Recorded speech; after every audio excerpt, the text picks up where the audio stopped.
what your data shows is most of the carjackings are committed by juvenile offenders. In case after case, we've seen how juveniles have been fueling the city's spike in carjackings.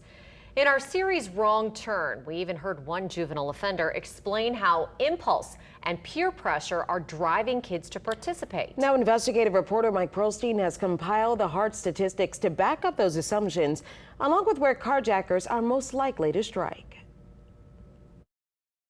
We've seen the alarming videos. We've heard from frustrated victims. Now, through NOPD carjacking data compiled through a public records request, we have a much clearer picture of who's stealing the cars and where.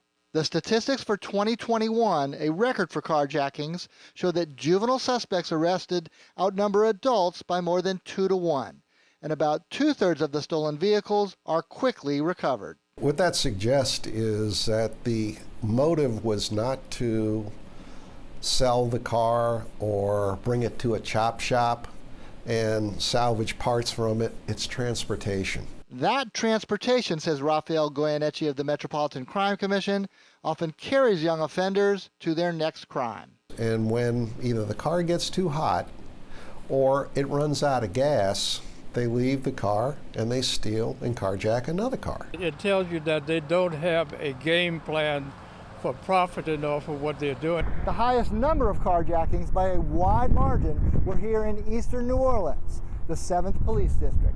The East was hit 74 times last year, and at the other end of the spectrum, the fewest, 8, happened in Algiers, followed by the 8th District, the French Quarter and CBD, with 14.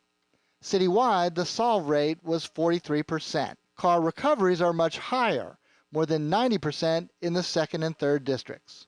The age of the offenders leads Suno criminologist John Penny to believe that the solution has to include families as much as it does the criminal justice system. It just begs us to look at what is going on in the family structure that we have in the city. A tough task, but the path to saving a kid goes through the family. Mike Perlstein, Eyewitness News. The statistics also show many of the suspects were booked in multiple carjackings as well as robberies and thefts, supporting the evidence that carjackings often take place as part of a crime spree.